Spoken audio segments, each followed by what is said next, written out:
Now on CoastTV News. Deadly D.C. shooting, new details on the attack that killed Israeli embassy staffers. Help for the homeless, community invited to see support in action. This is CoastTV News Midday. Good morning and thank you for joining us. I'm Elisa Weber and welcome to Coast TV News Midday.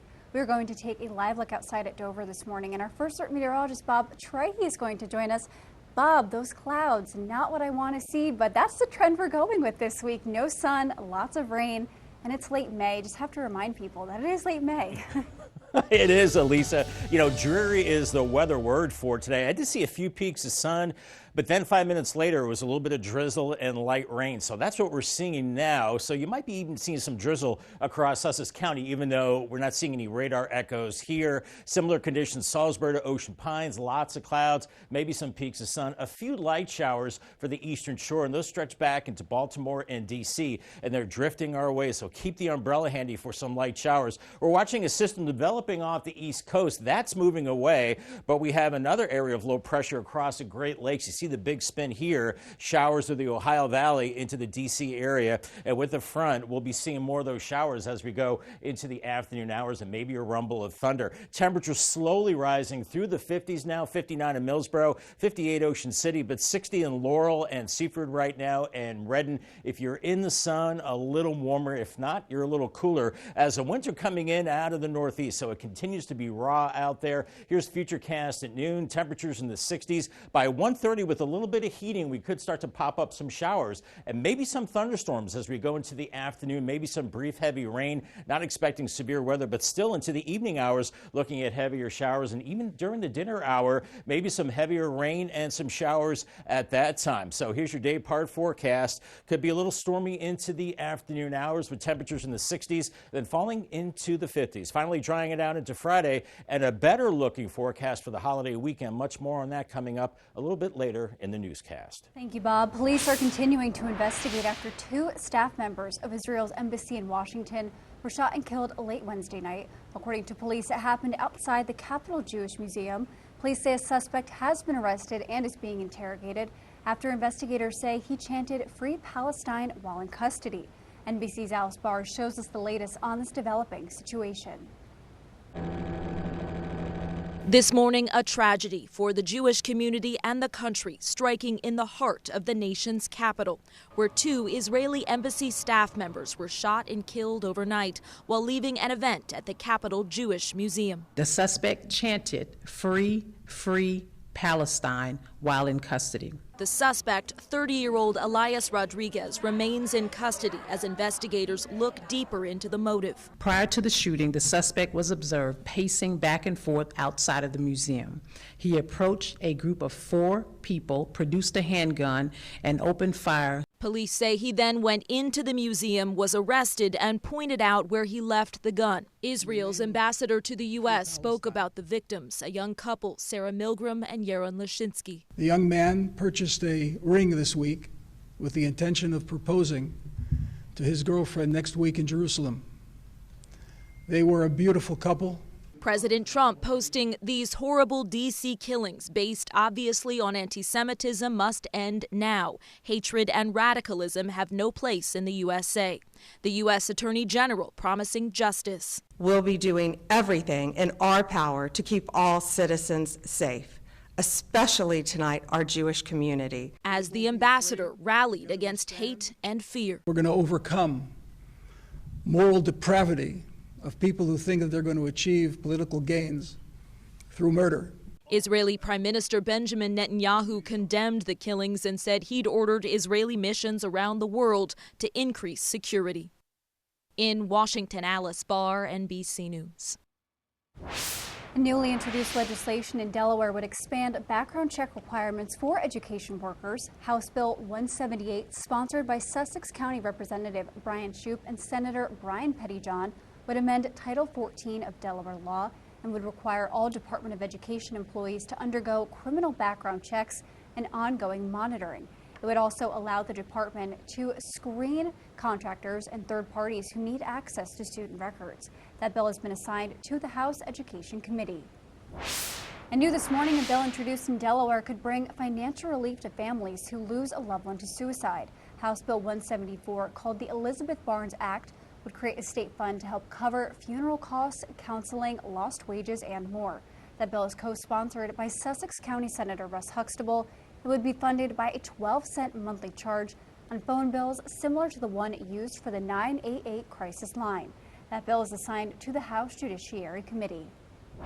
And happening today, locals can learn more information about an initiative to support the homeless community.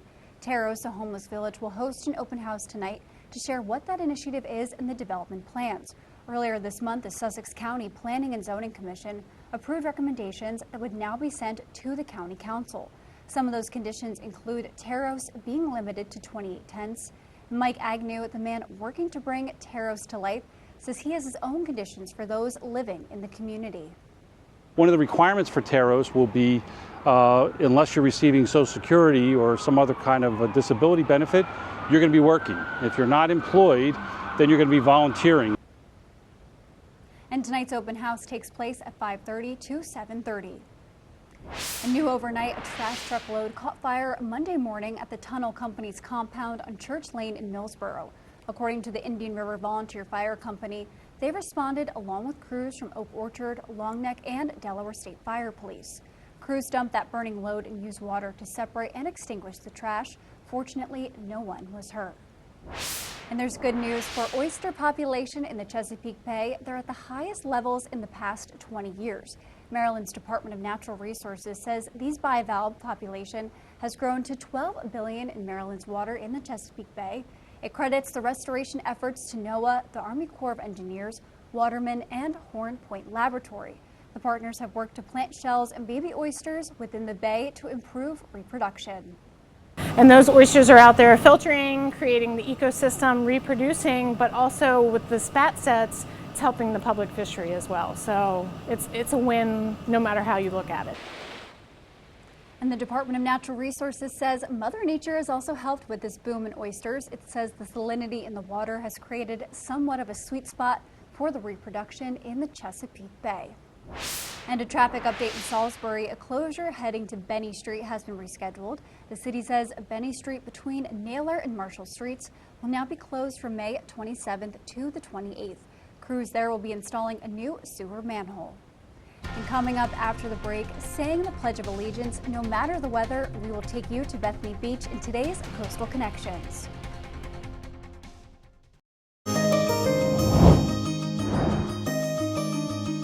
If I asked you right now, I bet there are a couple of songs or phrases that you know every single word to without even having to think about it. The ABCs, Happy Birthday, and probably the Pledge of Allegiance. Well, did you know there is a group that meets every week at the Bethany Beach Boardwalk to recite that pledge? And in this week's Coastal Connections, we show you their inspiration and what else you need to know.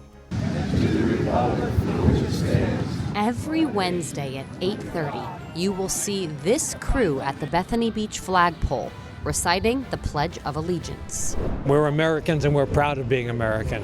It's a good way to start the day. The group has been gathering for 4 years, whatever the weather. We've never canceled, have never. No, we've been here in the snow, the wind, you name it, any type, ice, yeah. Bitter cold. Yeah. There might only be a handful of people here, but we're here, and we still do it no matter what the weather is. God bless Anyone is invited to join in. Some of our members go out on the boardwalk and we ask people who are here for this vacation to come join us. And the inspiration to stand up and salute, both patriotic and personal. So I come out here every week, I look at that flag and think of my father who fought in World War II when he was 18 years old. And I look up there and I see his face every week. And that's how I visit. That's how I visit my father. Through the pledge and song, a sense of unity in a world where that sometimes seems impossible to find. We are Americans. We're from different backgrounds, from different parts of the country. We're here in this glorious area at the beach. And it's just time for us to stand up and say, hey, we will not be forgotten. God bless America, my home. Coastal Connections, I'm Madeline Overturf.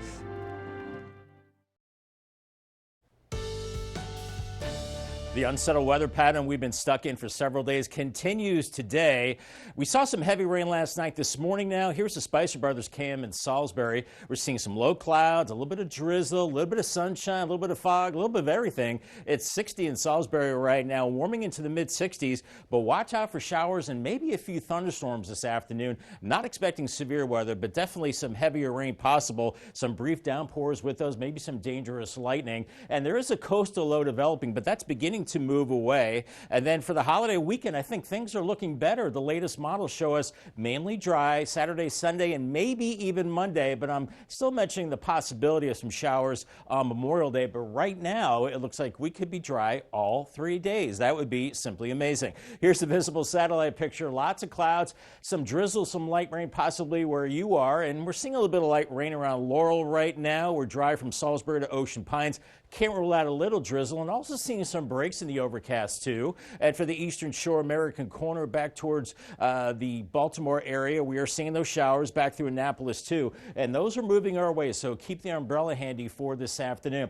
We do have a coastal low off the coast of New Jersey right now, and even some thunderstorms with it. It's a real wet time of it through New York, Long Island, southeast New England. And for us, we're seeing rain back to the west with this upper level low, this big swirl of cold rain across the Ohio Valley and the northeast, and we're still under the influence of that, keeping our weather unsettled today and I think a part of tomorrow as well. As we're looking at, well, scattered chances of showers today. It does start to wind down into Friday, then we're dry Saturday and Sunday, and I think Memorial Day, crossing our fingers for a mainly dry day, and then the chances of rain go up again the middle part of next week. Temperatures in the 50s to low 60s now, a little warmer where the sun has come out. 60 in Laurel, 60 in Redden, and Salisbury the same right now. As a winter coming out of the northeast, not all that strong around that coastal low, and there is a chance of storms. I'm not thinking severe, but definitely we are looking at the possibility of heavy rain into the afternoon hours as temperatures are in the 60s, and with any kind of little heating, it's going to pop up these showers and maybe a few thunderstorms into the afternoon, and maybe some heavy rain around Millsboro back into the Laurel area around 6:30. Then the sun goes down, and I think the storms will go away with partly cloudy skies, and then maybe a little cloudier into Friday morning. And then it's going to be a drier day on Friday, maybe a spot shower with a westerly flow, and 60s and low 70s, so a little warmer with that sunshine in the afternoon. And then Saturday, we're a little drier. I think we're in good shape there. And then we go into your Sunday and maybe a few clouds. Otherwise, I think we keep it dry. I think we'll see some clouds into Sunday night. And this particular model has a little bit of rain coming up Delmarva, but I've checked other models that keep it totally dry on Memorial Day. So let's hope that's the case for the ceremonies and the cookouts on that day. In any case, we're going to be a little bit below average temperature-wise as we go through the rest of the month. And we're seeing that onshore flow becoming more westerly tomorrow with winds gusting up to about 25 miles per hour, beginning to dry us out. And today, maybe 70 in Seaford and Laurel. Otherwise, we're in the 60s with those afternoon showers and storms. Eastern Shore upper 60s to around 70. And Salisbury to Pocomoke City and Ocean City into the low 70s. Paul Davis 7-day forecast. Still a few showers Friday, 68. And then drier Saturday, but cool, 69. 49 Sunday morning, and then 72 on Sunday. And right now I'm keeping Memorial Day dry, 73, but a chance of a shower is a possibility. Dry Tuesday and maybe another chance of rain by Wednesday. Thank you, Bob. And coming up tonight on DSN, another exciting episode of Into the Trenches premieres tonight at 7:30. Then you can catch the final score at 10:30. Coast TV will be right back. Some Camden business owners are worried about the town's proposed budget. The plan, introduced in early May, would increase residential property taxes by 46% and commercial property taxes by 87%. Town officials say they have not raised taxes in more than a decade, but many business owners argue that hike was introduced with little transparency. And with an already uncertain economy, business owners say the increase is making it even harder to stay afloat. They have to work with the community and the business leaders here to be able to come to that resolution to where is it fair, where can people afford this tax rate, and doubling it is not the answer. And Camden is scheduled to hold its second and final reading of this budget on June 2nd. And coming up, record-breaking results, the outcome of this year's hunting season in Delaware. Delaware broke records for hunting seasons this year. Denmark says the state set records for both wild turkey and white-tailed deer for the 2024-2025 season. This is a historic first in Delaware, with this year's turkey season up nearly 11% from last. White-tailed deer harvesting increased almost 30% from last season. Sussex County led the state in both categories in Delaware. And happening today in Lewis, police are offering free car seat checks. Officers will help make sure they are installed correctly, and people can head to Lewis Elementary School from 1:30 to 4:30, and you do not need an appointment for this event. Looking a little hazy, a little cloudy in Laurel right now. Maybe a little bit of drizzle too. We could actually see some showers and storms into the afternoon hours with a few peaks of sun. And still a chance of showers Friday. Then I think things will finally start to dry out as we head into the upcoming holiday weekend. Congratulations to Valerie Hopkins from Lewis on winning a brand new umbrella from Paul Davis and Coast TV. I'll have your drier 10-day forecast coming up next. Keep the umbrella handy and keep an eye to the sky this afternoon for showers and possibly some thunderstorms with heavier rain, maybe gusty winds, and then that activity quieting down this evening. Call the Coast TV First Alert weather phone for your latest forecast, sponsored by Brockstead, Mandalis, Federico. Paul Davis 10-day forecast. A few showers Friday, 68, but I think we're dry for the majority of the holiday weekend, but still on the cool side. Maybe a stray shower Memorial Day, dry Tuesday, then more rain the middle part of next week, and then hey, lower 80s by next Saturday. Thank you, Bob, and thank you for joining us here for Coast TV News Midday. For more news and local weather, download our Coast TV News app. And don't forget to join us for Coast TV News at 5 later this afternoon. Have a great day.